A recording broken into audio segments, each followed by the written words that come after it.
Alright, Hit of Uganda, thank you so much for watching yonna gye musinziira okuba nti mutulaba mwebale nnyo mwebalire ddala lunaku lwa kusatu happy new month mwezi gwa musanvu tuguyingidde tuli mu lockdown ebisinga bikyali bisibe nenga mbabuuzako baganda bange muli mutya abigenda mutya eyo gye muli buli omu weebale kyotuusaako engalo bw'oba oli Uganda ne bw'oba nga tuli Uganda oli mitala w'amayanja wagenda kupakasa oli mu kiyumba wonna w'osinziira okuba nti otulaba bakukozesa weekozesa kankusabira omukisa Mukama Katonda abenga akulungamya nga buli kyokwatako kitambula bulungi. Tuyingidde July, today is 1st July. Awonna abamanyi okubala ebitabo oyinza okukiraba nti bwe tuyingira ogw'omusanvu ebeera ebola emyezi mibale bubale omwaka gubeere nga guggwako. Nyongera okujjukiza nti omwaka nga gutandika olina ebigendererwa byo oba ebiruubirirwa byo biwali oyagala okuba nti otuukiriza mu mbeera eyo. Era njagala nakujjukiza omulongo Waswa Nsubuga okusinziira yebweza mukono nga gyasinzira okuba nti yamba obulamu bwammwe business tetambula ebintu byokwasaako engalo byonna tebitambula bulungi olina byotategeera bulungi ebigenda mu maaso mu bulamu bwo omulongo Waswa Nsubuga osobola okuba nga omukubira kasimu enamba yeyitawo wansi osobola okuba nga ogiraba akola ku nsonga nyingi nnyo ebizibu byonna ebisinga okuba nti bikutawaanya osobola omukubira kasimu ne munyumyamu n'akubuulira oba ekizibu ekikutawaanya kisobola oba takisobola. Ku kamera ndine Aaron Bobo naye ng'era ndine muganda wange Abdul Kikomeko yeekolera tugenda kuba nga tuwayawayamu ensonga nyingi eziriwo naye tugenda sooka n'ensonga ya Genial Zamba versus Gravity Omutujju. Bano ababiri waliwo olutalo olw'ebigambo olugenda mu maaso nga buli omu ayagala kulaga munne nti yasinga. Ababiri bano bakuba kyewandigambye nti gwe bayita oba lugafulo lwakuba simanyi kuba biri ani akuba lugafulo abana bakuba lugafulo lwakuba omu ayimba mpola ayimba ndowooza lugafulo oli oba guwandiise hip hop original wabasajja gwe bayimbanga edda naye kati owa Gravity Omutujju atabika ndowooza muli mu lugafulo alaga nga rappinga ate dancehall biri awo weebityo. So tugenda kuba nga twogerezeganyaamu Abdul Kikomeko yeekolera ensonga eno wagiwuliddeko Genial Zamba versus Gravity Omutujju. Nziraba bulijjo era nzize nziraba okuviira ddala emabega okuva mu ndowooza 2012 naye kino ekyasembyeyo kale kyayongedde okunkakasa nti Genial Zamba musajja mugezi nnyo mu basiru. Genial Zamba musajja mugezi nnyo mu basiru olw'ensonga si nti mubi y'omu ku bayimbi abalungi era ndowooza mu eyo style y'omu ku basinga okukola obulungi y'omu ku basinga oba yasinga kale gwe muteeke w'omwagala ayinza kale okubeera akola ki asinga but buli kimu kirina obudde tosobola kushiningira mu time ya muno nga time yo yakola ki buli omu alina time ye okuwa ekyokulabirako nti tulina omuyimbi nga kaŋŋambe Basudde nti mutera kumpita wakadongo kamu olowooza nti olwaleero Basudde yali badde asinga Walukagga amaanyi weewaawo nga legacy yali badde ŋŋomu nnyo okusinga ku ya Walukagga naye golowooza yali badde amusinga amaanyi tosobola kuyingira mu ttani. So tuyinza n'okugerageranya nti tugerageranye Walukagga n'abakyaliwo nga Lord Fred Sebata. Okay, good. Ogenda okulaba nti legacy olaba nga Sebata w'amaanyi naye ng'ate this is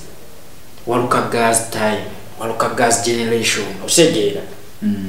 nga Sebata tasobola timba naye kivulu because eno time ye tosobola shiningira mu time ya muno. Ekirala olowooza olwaliwo Bobi Wine yasinga okumanya politics mu bapolitician be Uganda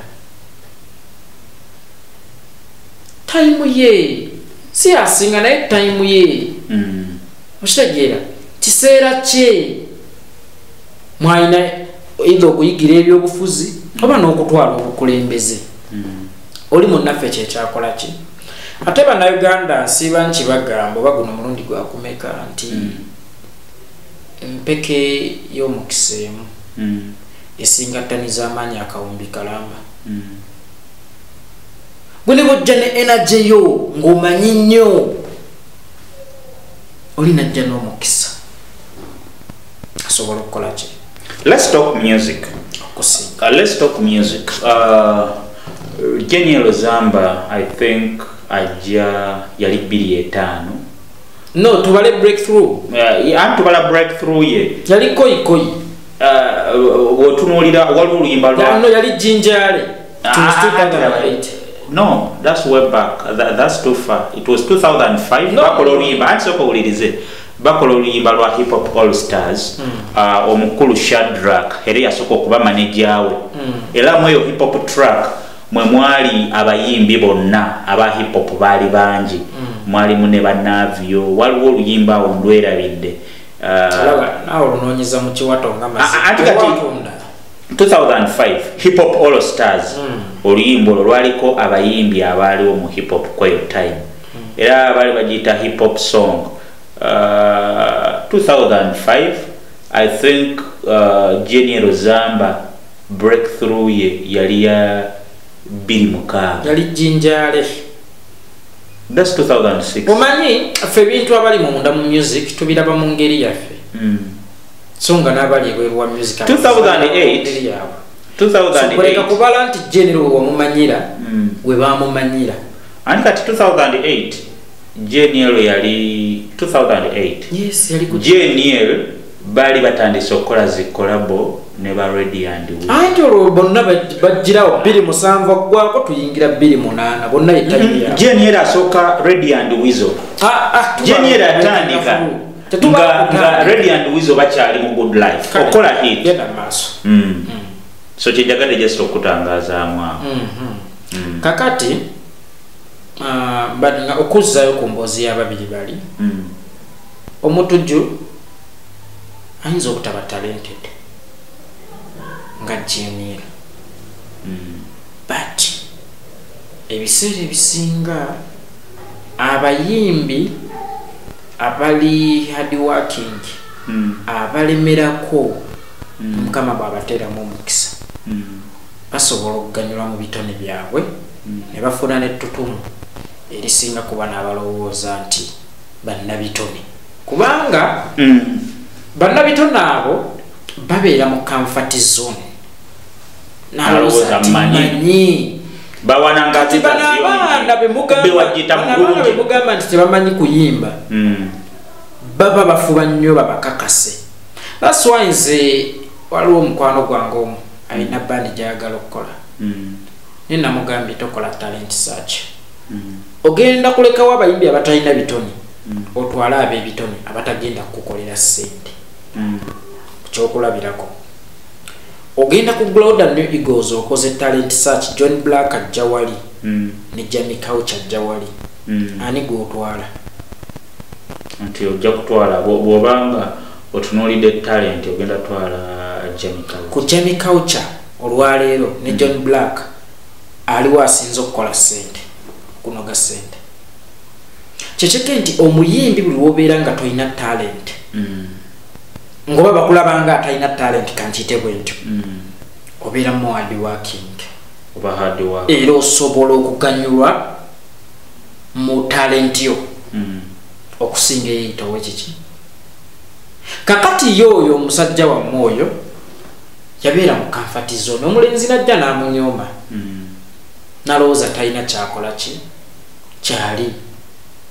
ate omulenzi n'aba mugezi nnyo nti bw'ojja mu story mu luyimba nina swagger do you want another swagger? Do you remember that song? That is 2012. Yes, n'agamba nti tukube nga Jenny Lozamba mu story ya Luka oyo kyali temumuzoleya kuba naye muka akabonera akalaga respect kubwosanzeewo. Okitegeera oli bwe yadda yaddana luyimba ne wajjawo oli afaanana enkima okitegeera kakati kali ne kaba kagezi nnyo ne kamwanikula na bukugu zaani wamma bwe baavuma okufaanana enkima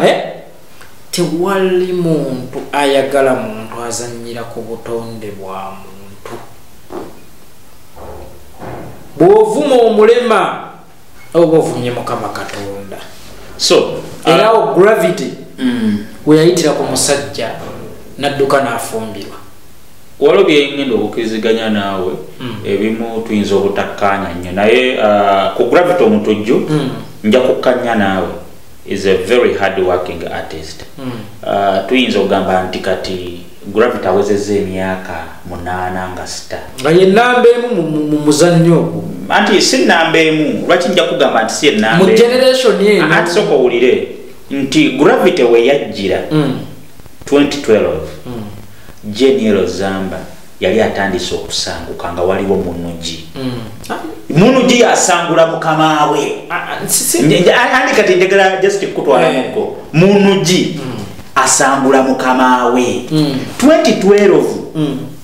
endongo ya gravity omutujju ya Jeniero n'abuuka Babuni Forest awondoza ne munuji yali akutudde yakoze kunta kinte I think era akoleramu eyo time yennyini kati diru zonna ezaali ez'amaanyi mu hip hop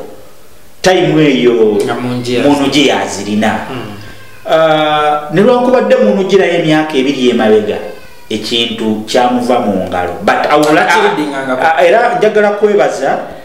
takivugangako nga yakiriko nti abadde ne advantage nti munuji akuba urban hip hop nti music we asigala nnyo mu bavubuka ne wankubadde ayimba mu Oluganda tuyinza omugeraganya ne Jeniero nti audience yaabwe teri wansi ku muntu wa bulijjo yensonga lwaki nti gravity omutujju akusobola okuba boda paka boda ate Jeniero ne munuji n'abalala bonna ababaddewo abakubi ba hip hop kye batasobola nti babadde urban nti Jeniero ne bamunuji bakoleranga ku rooftop wali ku garden city busho bwabwe okitegeere ebifo bifunda naye olwaleero nti olaba nti gravity omutujja akuba cricket oval yomu ku bayimbi abatono nnyo I think abasookedde awo munnange nno music njagala atandika okukonsidalingibwanga business endala nsi music bwe tumuyimba tuba tunoonya ssente si legacy just because bw'oba onoonya legacy wano e Uganda abaana bo bagenda kusula mu nnyumba ezitonnya nsuubira tewali asinga music wabasudde ekkubwa abaana be bagagga okitegeera kyenigezako okulaga nti gravity omuntu jju yamanya kikyeyeetaaga n'amanya nti weewaawo ennyama bw'ogiri oba wa kitalo nnyo naye abantu bawano basinga kulya ki nti bijanjaalo n'asuubula ebijanjaalo Jeniero n'asuubula ennyama ono atunda ebijanjaalo bye mulayisi bw'amazaawo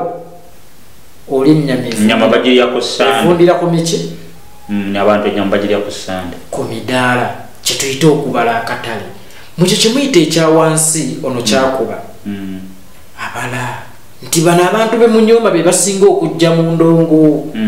era ababala nnyo kati batunze kasooli ab'ekasensero kanzikirire njagala tukuzibakiriziganye bw'oba kuwuliriza music wa Jeniero akuba style ki akuba hip hop anogafu oli munna akuba music ali danceable ate ebyo abatamiivu bye baagala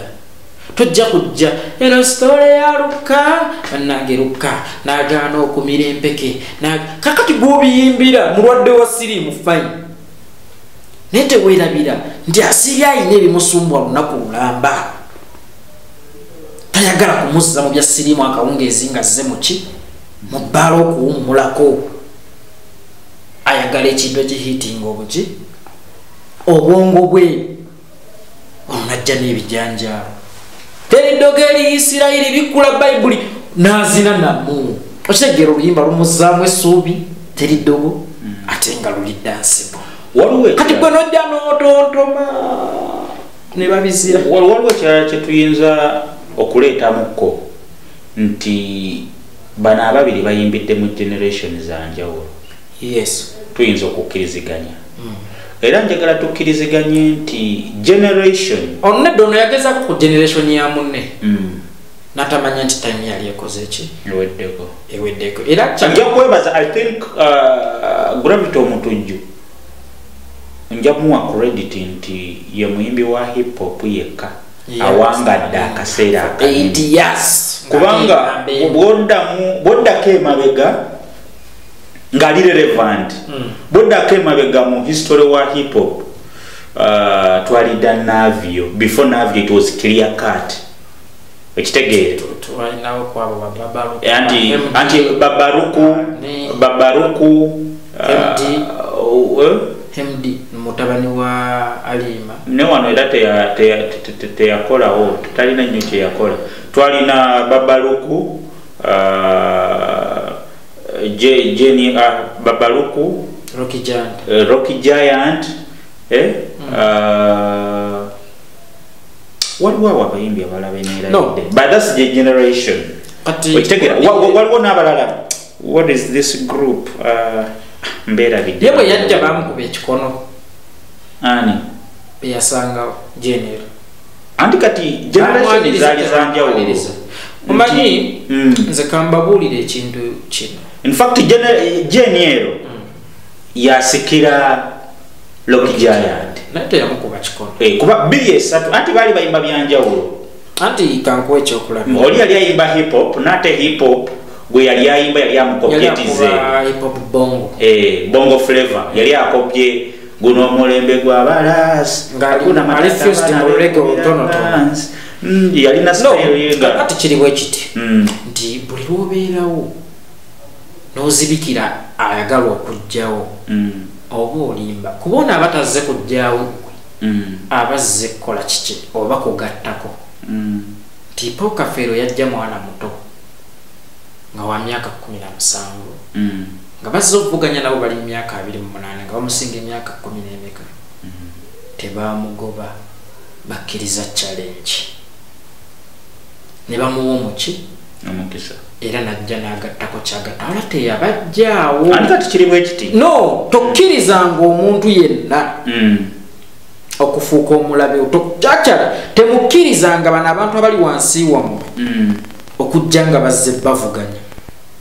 kijja kitya nti buli lwoleka omwana ono n'abonaabonera wansi eyo nakusabye omukisa n'omukuba ekikono agenda kudda nga muki nga mulabewo. Gravity Jenero yagaana omwaniriza mu ndongo bye bayimba byali tebikwata kyentegeeza okitegedde nti omuntu azze naye tumuwe space omugamba nti byayimba byali tebikwatagana lwaki ono olwajja olwameruka ono n'atandikirawo enko akati nkuwa example nti Gravity yajja tamanyi na kyayimba mboza lwaki nti bwe yayimba ekintu kye ne kikola yasooka genda mu big talent yasooka wa Kenzo n'akubirayo ennyimba 2-3 n'alyoka ndowooza akirabanga gy'agenza ate tajjaayo bulungi n'akola ki otegedde ekintu ekyo neyeezuwa n'agamba no I think kyenkuba kyanjawulo nina kuyimirirawo nganze yensonga lwaki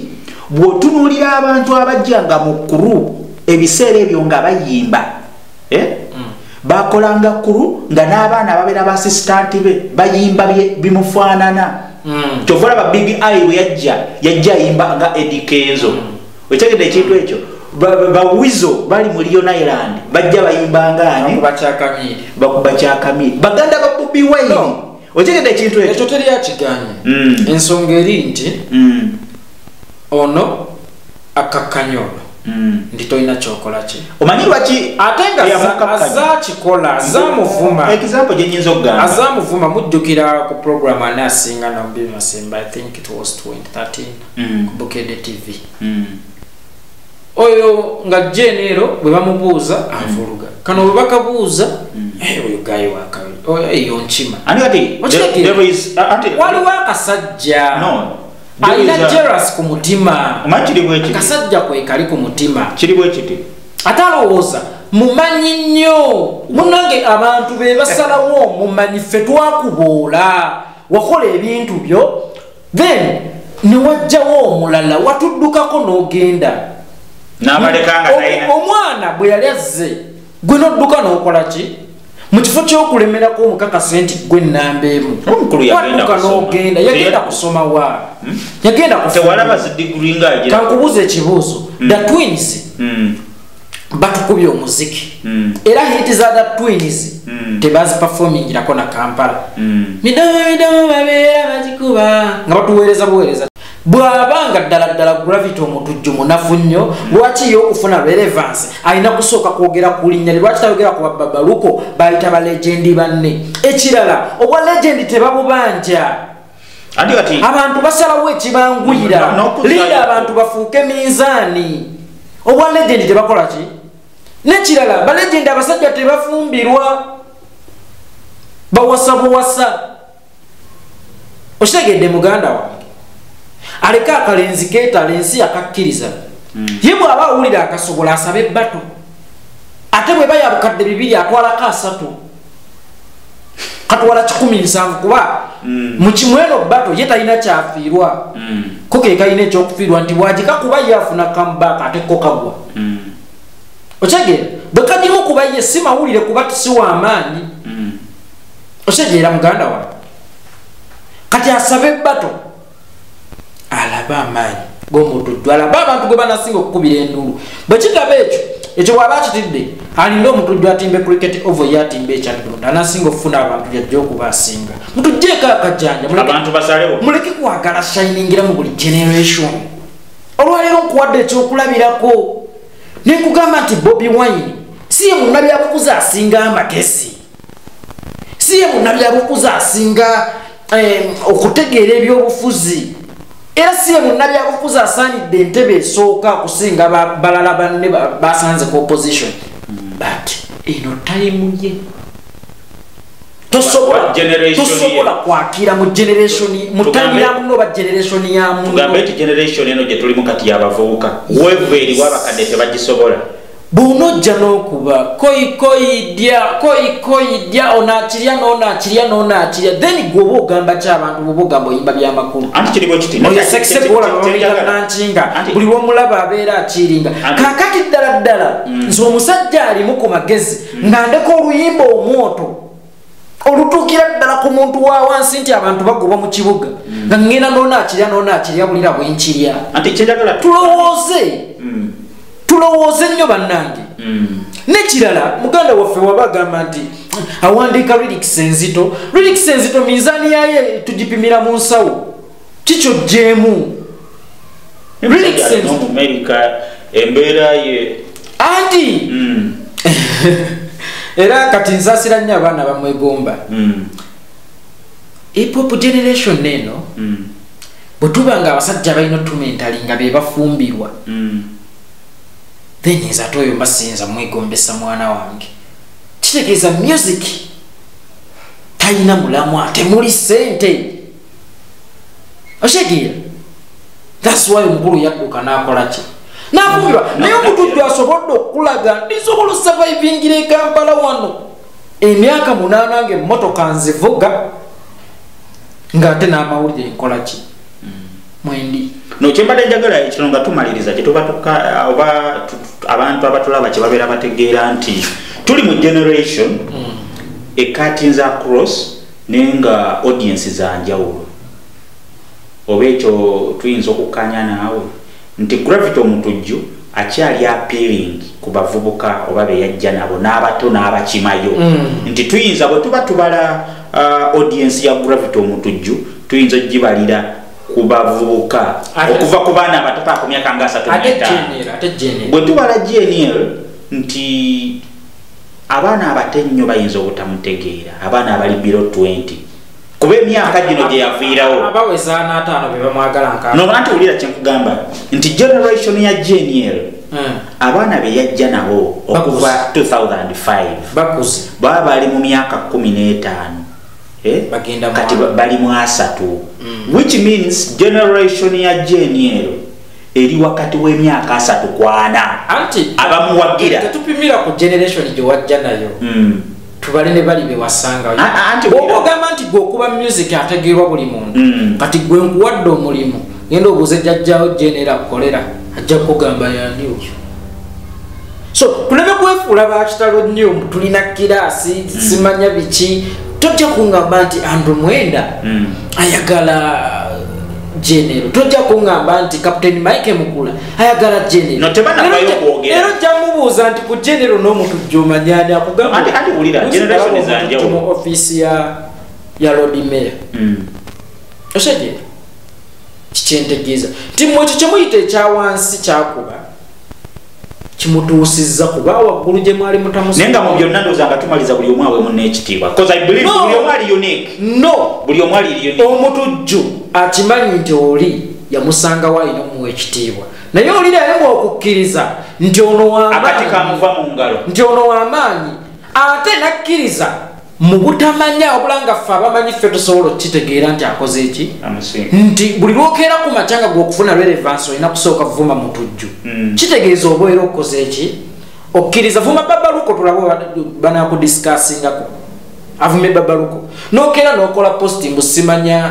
JNL otadde ekifaananyi kye mbu simanya afaanana enkima era osuubire ffe abategeera okuba ku saidi yo genda fumbirwa genda oyoza obuwale bwa bbaawo. Thank you so much for watching ITV Uganda. Yonna gye musinzira okutulaba byonna bye muwulidde si birowoozo bya ITV Uganda oba nnyini yo n'abagiddukanya wabula birowoozo by'abantu sekinomu mwebale kulaba mwebale kuwuliza ITV Uganda. Aaron Bobo no kamera osobola okuteekawo comment yo n'otubuulira ku bya JNL Zamba and Gravity Omutujju. What's your opinion about the controversy that's going on and the beef that is developing amongst these two artists and so on? Tubagala nnyo.